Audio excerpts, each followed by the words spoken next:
Alors, Silence on lit, c'est une association qui existe depuis 4 ans, qui met en avant la lecture par une pratique de lecture collective, quotidienne et silencieuse. On propose cela dans les établissements scolaires ou dans toutes sortes de collectivités. Les objectifs de l'association, c'est de donner ou redonner le goût de la lecture à travers une habitude qui s'ancre dans le quotidien.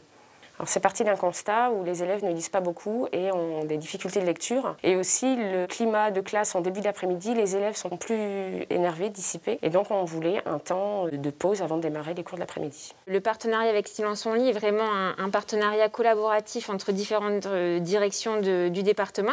Donc on a la direction de l'éducation et des collèges, la direction des affaires culturelles à travers la lecture publique et bien sûr le partenariat avec l'association. Donc voilà, c'est vraiment un projet à plusieurs mains.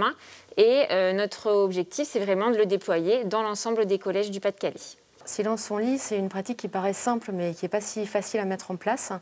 C'est pour cela que l'association a mis en place une méthodologie pour aider les établissements scolaires. C'est un processus qui dure plusieurs mois et l'association est présente tout au long du processus pour aider les établissements scolaires à la mise en place. Ce quart d'heure est en plus des cours habituels.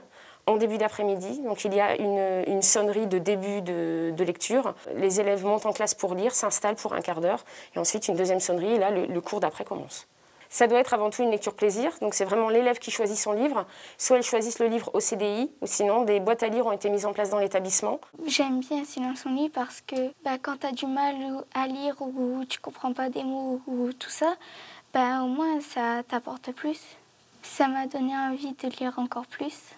Pour le département, c'est bien sûr un objectif de favoriser l'accès à la lecture pour l'ensemble des collégiens. On a vraiment ce souhait-là et de le mettre vraiment dans le partenariat éducatif départemental. Ça montre la volonté du département d'en faire un axe prioritaire pour les collèges. Et puis ce qui est aussi important, c'est qu'au-delà des collégiens qui sont sensibilisés, on avait vraiment aussi la volonté de toucher les agents des collèges, les professeurs, les équipes de direction. Voilà, c'est vraiment un projet d'établissement où l'ensemble des personnes qui y vivent, la communauté éducative, participent. On a découvert des élèves qui aimaient lire, on ne le savait pas.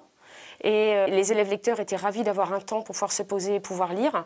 Au niveau des collègues, chacun s'est mis à lire dans la classe et apprécie ce temps de lecture personnel qui nous permet de nous poser aussi en tant qu'adultes. Ce quart d'heure de silence, de retour sur soi, permet d'être prêt pour travailler ensuite. Les effets à court terme, ça va être une meilleure concentration pour les élèves. À moyen et long terme, ce sera, on espère, acquérir du vocabulaire, aimer davantage lire et vouloir lire davantage à la maison ensuite. On a déjà des retours d'élèves qui nous disent j'ai oublié mon livre par exemple pour le quart d'heure lecture parce que j'ai lu hier soir à la maison et j'ai oublié de le remettre dans mon sac. Donc on se dit que c'est déjà des points positifs.